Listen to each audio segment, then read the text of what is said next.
Long ago, after Adam and Eve left the Garden of Eden, life began to grow outside. They had children, and their two sons were named Cain and Abel. Cain worked the soil. He planted seeds, cared for the land, and gathered crops from the earth.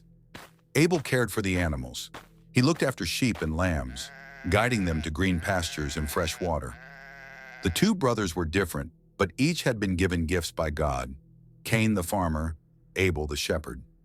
One day, both Cain and Abel decided to bring an offering to the Lord. This was their way of saying thank you to God for all he had given them. Abel carefully chose the very best lambs from his flock, the firstborn and the strongest, because he wanted to give God the finest he had. Cain also brought an offering, but instead of choosing the best, he simply gathered some of the crops he had grown.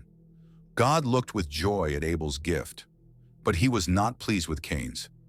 God saw Abel's heart, thankful, humble, and full of love, and he saw Cain's heart, careless, selfish, and holding back the best from God. Cain noticed, and his heart grew heavy. His face became angry and dark. Jealousy burned inside him. God spoke gently to Cain, like a father to a son. "Why are you angry?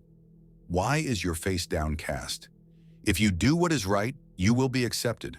But if you do not, sin is crouching at your door.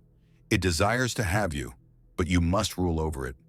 God warned Cain, showing him the danger of letting anger and jealousy control him. But Cain did not listen. The days passed. Cain's anger did not fade. Instead, it grew.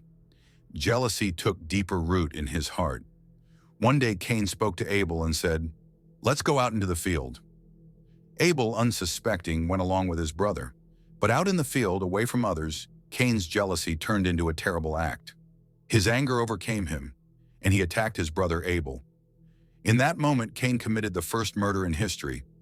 Abel's voice, though silenced on earth, still cried out to God from the ground. Then the Lord came to Cain and asked, "Where is your brother Abel?"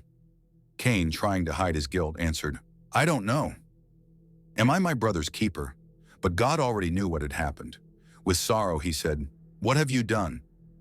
"Listen, your brother's blood cries out to me from the ground." Because of Cain's actions, God declared a punishment. The ground that had once given Cain crops would no longer yield its strength for him. Cain would become a restless wanderer on the earth. Cain cried out, "My punishment is more than I can bear. Anyone who finds me will kill me." But even then, God showed mercy. He placed a mark on Cain, a sign of protection, so that no one would take his life.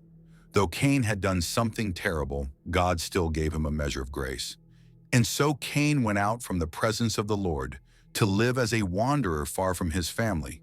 The story of Cain and Abel reminds us of something very important. God looks not only at our gifts, but at our hearts. Abel gave his best with love and gratitude, and God was pleased. Cain held back, grew jealous, and allowed sin to rule over him, and it led to destruction. This story is a warning, but also a lesson of hope.